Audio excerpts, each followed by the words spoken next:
अच्छी बात कही सुभाष जी ने। इसी से समझ आ जाना चाहिए कि जो लोग हुकूमत में आए वो अपनी संपत्ति की घोषणा नहीं करना चाह रहे। हाँ, बचाव का रास्ता ढूंढ रहे। उनके नायक ने कहा, उनके कैप्टन ने कहा टीम के लोगों से कि घोषित करो, नहीं कर रहे। अरे मैं तो कहता हूं भाई, कबीर ने कहा कि तू कहता है कागज लेखी, मैं कहता हूं आंखन देखी। ये बेनामी घोषणा, कागज, ईमेल, फैक्स रेक्स क्या होता है? गांव में जाके आदमी से पूछ लीजिए कि भाई रविदास मल्होत्रा जी की कोठी उनकी है किसकी है, वो सब बता देंगे। जनता को जागृत होकर ये सवाल उठाना पड़ेगा। और टेक्निकल ग्राउंड्स पर इतने लूपहोल होते हैं कि लोग बच जाते हैं। जनता भी चुप हो जाती है, वो जानती है भाई अदालत से छूट गए तो मैं क्या करूं। इसलिए आज सवाल बाबू सिंह नसीमुद्दीन या व्यक्तियों का नहीं, ये प्रजाति नस्ल बार बार फले फूले नहीं, इसके लिए रोकथाम के लिए कदम उठाने होंगे। जी जी, वरना चेहरे बदलेंगे, ये नस्ल वैसे ही फलती फूलती रहेगी। जी, भ्रष्टाचारियों की इस नस्ल को खत्म करने की जरूरत है, जड़ से इसका सूपड़ा साफ करने की जरूरत है। आप दोनों खास मेहमानों का बहुत शुक्रिया। सुभाष जी बहुत धन्यवाद, रविदास मल्होत्रा जी बहुत शुक्रिया आपका। खबरों में और आगे बढ़ेंगे, उत्तराखंड की बात करेंगे। उत्तराखंड के संस्थानों में जो है वो नाम बदलने की सियासत जारी है। इस खबर पर हमारे साथ कई खास मेहमान जुड़ेंगे, लेकिन पहले हेडलाइंस देख लेते हैं। उत्तराखंड में नाम बदलने की सियासत जारी। संस्थानों के नाम बदलने को लेकर बीजेपी नेताओं ने की राज्यपाल से मुलाकात। कहा पंडित दीनदयाल उपाध्याय और श्यामा प्रसाद मुखर्जी का अपमान बर्दाश्त नहीं करेगी भारतीय जनता पार्टी। उत्तर प्रदेश में महिलाओं के खिलाफ अपराधों की बाढ़। पिछले 15 दिनों में ही 42 महिलाओं के साथ हुए बलात्कार। लखनऊ और मेरठ में बलात्कार के सबसे ज्यादा मामले दर्ज। लखनऊ में स्वाइन फ्लू के मरीज मिलने से मचा हड़कंप। पीजीआई के 3 कर्मचारियों समेत 5 मरीजों में स्वाइन फ्लू की पुष्टि।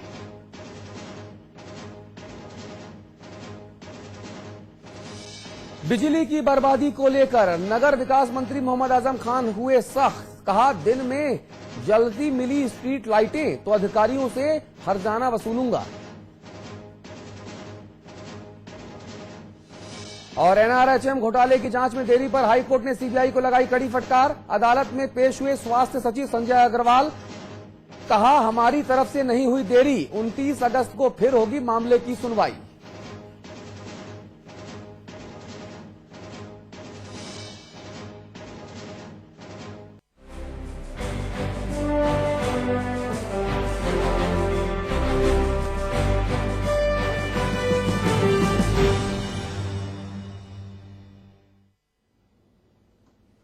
जी, तो उत्तराखंड में नाम बदलने की जो सियासत है वो लगातार चरम पर है। एक सरकार आती है एक पार्टी की तो वो नाम बदलती है, दूसरी सरकार आती है तो वो उन नामों को मिटाकर अपना नाम लिख देती है।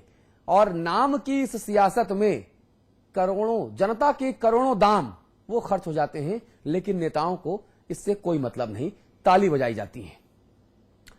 हमारे साथ जो मेहमान हैं उनसे आपको तारुफ करा दें। अमिताभ अग्निहोत्री जी तो हैं ही, इसके अलावा हमारे साथ चारू तिवारी जी हैं। आप वरिष्ठ पत्रकार हैं, हमारे दिल्ली स्टूडियोज में मौजूद हैं। आपने उत्तराखंड के लिए बहुत काम किया है, हाइड्रो प्रोजेक्ट्स हो, भ्रष्टाचार हो, तमाम मुद्दों पर काम किया है। मंत्री प्रसाद नैथानी जी हैं, आप शिक्षा मंत्री हैं, आप भी हमारे साथ हैं। और लाखीराम जोशी जी हैं, आप बीजेपी की नुमाइंदगी कर रहे हैं, हमारे देहरादून स्टूडियो में मौजूद हैं। आप चारों मेहमानों का बहुत स्वागत है। आप चारों से हम आगे बात करेंगे, लेकिन उत्तराखंड में, उत्तर प्रदेश के बाद अब नाम बदलने की सियासत शुरू हो गई है। बहुगुणा सरकार ने आवासीय विद्यालयों का नाम बदलकर राजीव गांधी जी के नाम पर कर दिया और पंडित दीनदयाल उपाध्याय विश्वविद्यालय का नाम स्वतंत्रता संग्राम सेनानी श्रीदेव सुमन जी के नाम पर रख दिया। तो विपक्षी पार्टी बीजेपी ने हंगामा शुरू कर दिया और शिकायत करने राज्यपाल महोदय के पास पहुंच गए।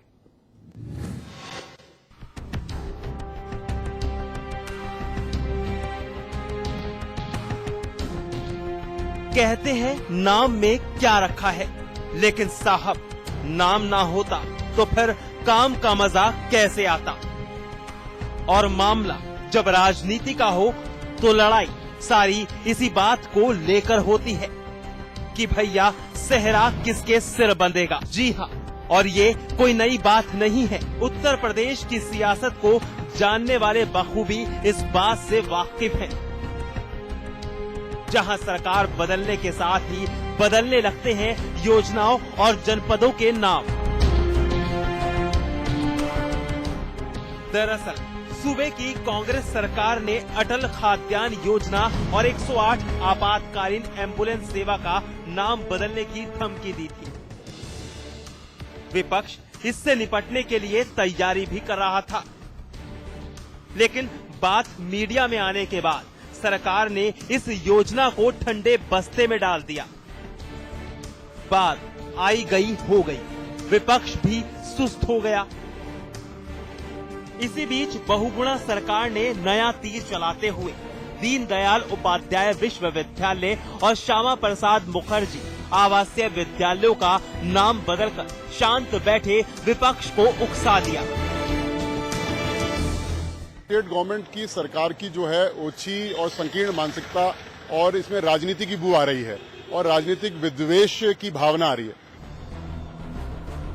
अब श्यामा प्रसाद मुखर्जी आवासीय विद्यालय हो गए हैं राजीव गांधी आवासीय विद्यालय और दीनदयाल उपाध्याय संबद्धता विश्वविद्यालय हो गया है श्रीदेव सुमन संबद्धता विश्वविद्यालय। खास बात यह है कि श्रीदेव कोई कांग्रेसी नेता नहीं है, बल्कि उत्तराखंड के वीर सपूत हैं। तो जाहिर है सरकार की मंशा अपनी रोटियां सेकने की है, लेकिन विपक्ष के विरोध को दरकिनार करते हुए सरकार इसे राजनीतिक फैसला मानने से इनकार कर रही है। मैंने बिल्कुल बदलेंगे। अटल बिहारी वाजपेयी जी प्रधानमंत्री थे, उनके नाम से जो भी परियोजना चल रही है, योजना चल रही है, वो वैसी रहेगी। अटल खाद्यान्न योजना, अटल आवास योजना।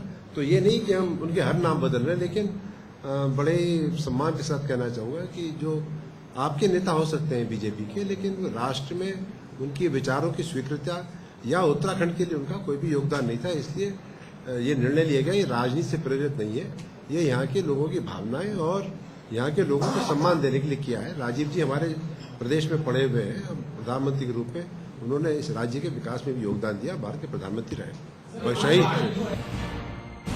अब किसी विद्यालय का क्या नाम है, इससे जनता को क्या फर्क पड़ता है, लेकिन राजनीति ही जिनका पेशा है उनके लिए तो मुद्दा बहुत बड़ा है।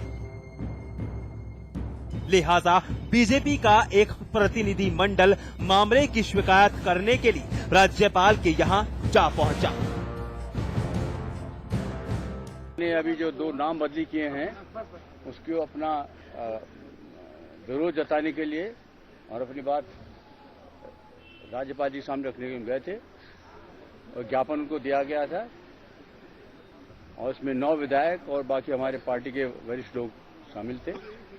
और मुख्यतः हमने उनसे ये कहा है कि जो काम हुआ है, जो एक किस्म की यहाँ पे नई विचारधारा शुरू की है नाम बदलने की, वो ठीक नहीं है। अब मामला शुरू हुआ है तो इतनी जल्दी शांत नहीं होगा। देखना मजेदार होगा कि नाम के आसरे राजनीतिक रोटियां सेकने का सपना संजोए हमारे गणमान्य इस नाम नीति को कितनी दूर तक ले जाते हैं।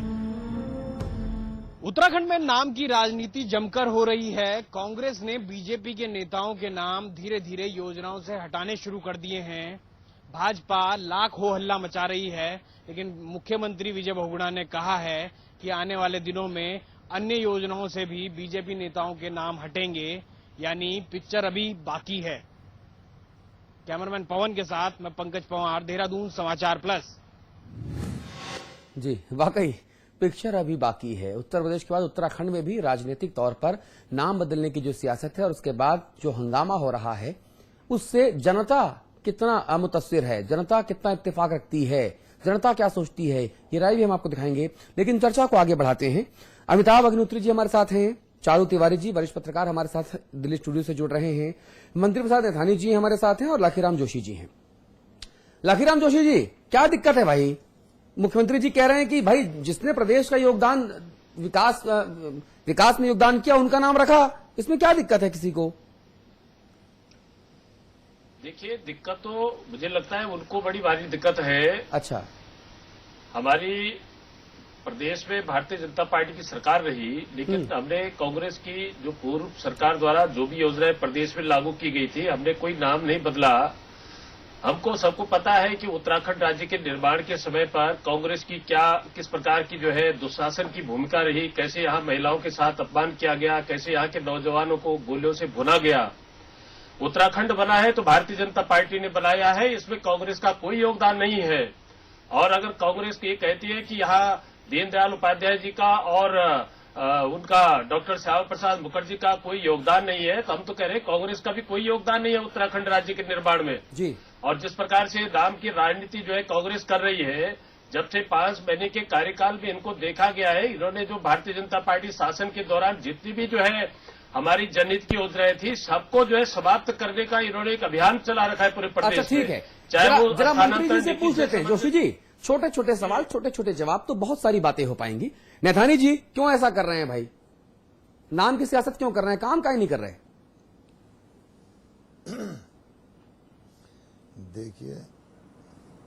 देखिए ऐसा है कि ये जो हमारे भारतीय जनता पार्टी के साथी हैं, इनको ये कहना बिल्कुल गलत है, ये कोई तर्क नहीं है।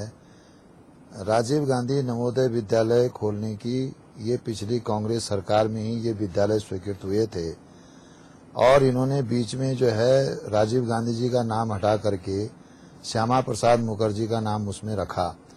तो हमारा श्यामा प्रसाद मुखर्जी से कोई वैमनस्यता की बात नहीं है, लेकिन जब पहले राजीव गांधी नवोदय विद्यालय जो कि कांग्रेस ने ही खोले थे, मैं पिछली सरकार में तिवारी जी की सरकार में मंत्री रहा और हमारे जो शिक्षा मंत्री नरेंद्र सिंह भंडारी थे और हमारे मुख्यमंत्री जी नारायण दत्त तिवारी जी थे, उस दौरान कैबिनेट में ये निर्णय लिया गया कि राजीव गांधी नवोदय विद्यालय खोले जाएंगे। तो जब पूरे विद्यालय राजीव गांधी जी के नाम से खुले तो ये श्यामा प्रसाद मुखर्जी बीच में कहां से आ टपके? तो ये तो खुद तो भारतीय जनता पार्टी ने ही गलत किया है। श्यामा प्रसाद मुखर्जी का नाम क्यों रखा गया जब राजीव गांधी जी के नाम से चल रहा था? तो बदलने की प्रक्रिया तो खुद भारतीय जनता पार्टी ने की। दूसरी बात ये है कि दीनदयाल उपाध्याय जी के बारे में जो अभी हमारे टिहरी में जो विश्वविद्यालय की बात आ रही है, दीनदयाल उपाध्याय जी का क्या कंट्रीब्यूशन है उत्तराखंड के उसमें? सिरदेव सुमन जिन्होंने की पूरी राजशाही के खिलाफ आंदोलन किया, 84 दिन की ऐतिहासिक पूरे वर्ल्ड में रिकॉर्ड है, 84 दिन की भूख हड़ताल की टिहरी रियासत की आजादी के लिए और स्वतंत्रता संग्राम के लिए, इस हिंदुस्तान को आजाद कराने के सवाल पर। और उनका नाम जो है 5 साल में भारतीय जनता पार्टी ने कहीं पर भी उनका नाम नहीं रखा। तो सरकार ने क्या गलत किया भाई? दीनदयाल उपाध्याय जी का क्या कंट्रीब्यूशन है हमारे राज्य के? अभी मेरे मित्र जो हैं लाखीराम जोशी जी कह रहे हैं कि उत्तराखंड राज्य जो है भारतीय जनता पार्टी ने बनाया। इनको ये पता ही नहीं है कि भारतीय जनता पार्टी ने बनाया या कांग्रेस के समर्थन से बना। सवाल तो इस बात का है कि उत्तराखंड राज्य जो है उत्तराखंड आंदोलन के उन शहीदों की कुर्बानी से बना है, उत्तराखंड आंदोलन के उन तमाम कर्मचारियों के सहयोग से बना है, उन माताओं के सहयोग से, नौजवानों के सहयोग से, जन जन के सहयोग से उत्तराखंड राज्य बना है। मंत्री जी, ये भारतीय जनता पार्टी। मंत्री जी आप रहिए हमारे साथ चारू तिवारी जी भी हैं, आपके उत्तराखंड के ही हैं, वरिष्ठ पत्रकार हैं, बहुत काम किया है, समाज सेवा भी की है। चारू तिवारी जी, ये नाम कहते हैं ना कि नाम में क्या रखा है, काम करो तो बहुत आगे जाओगे, भला होगा, विकास होगा, लेकिन लगता है हमारे नेताओं को काम से ज्यादा प्रेम जो है वो नाम से हो गया है। नहीं, ये भारतीय जनता पार्टी और कांग्रेस ने जिन नामों की राजनीति को किया है, विशेषकर उत्तराखंड के संदर्भ में आपसे कहना चाहता हूं कि पहली बात, बुनियादी बात यह है कि कभी कभी नाम हमारे प्रतीक हुआ करते हैं, हमारी चेतना के वाहक हुआ करते हैं और हमको प्रेरणा का काम भी करते हैं। लेकिन ताजुब की बात यह है कि जब उत्तराखंड राज्य आंदोलन चला तो उत्तराखंड राज्य आंदोलन उत्तराखंड राज्य के नाम से चला और हमारे यहाँ बहुत पौराणिक समय से उसका नाम उत्तराखंड था। लेकिन जब राज्य आंदोलन के बाद जब राज्य बनने की प्रक्रिया आई और जब पूरे क्षेत्रीय राजनीतिक दल बहुत ताकत के साथ वहां पर क्षेत्रीय सवालों को उठाने लगे तो भारतीय जनता पार्टी 1988 में एक नया नाम लेके आई उत्तरांचल के नाम से। उसने उत्तरांचल के नाम से नया संघर्ष वहां के आम आदमी के भावनाओं को दबाने के लिए और उसको उसके एक नई राजनीतिक दिशा देने के लिए किया। लेकिन अगर उस बात पर हम नहीं भी जाएं, अभी मैं आपके तमाम नेताओं के बयान सुन रहा हूं भारतीय जनता पार्टी और कांग्रेस के, मैं इनसे कुछ बुनियादी सवाल पूछना चाहता हूं। पहला सवाल मैं श्यामा प्रसाद मुखर्जी और दीनदयाल उपाध्याय के बारे में भारतीय जनता पार्टी के जिन नेताओं ने अभी अपने बयान दिए हैं उनसे पूछना चाहता हूं। ये भारतीय जनता पार्टी के लोग अभी भी उत्तराखंड के उन तमाम लोगों को नहीं जानते जिनका राष्ट्रीय आंदोलन में बहुत बड़ा योगदान रहा। मैं भारतीय जनता पार्टी के नेताओं को एक नाम से अवगत कराना चाहता हूं, उसका नाम है ऋषि वल्लभ सुंदरयाल। ऋषि वल्लभ सुंदरयाल श्यामा प्रसाद मुखर्जी के साथ 1953 में जो कश्मीर मुक्ति का आंदोलन चला था उसमें शामिल हुए थे और उन्होंने 200 लोगों के साथ गिरफ्तारी दी थी। और वही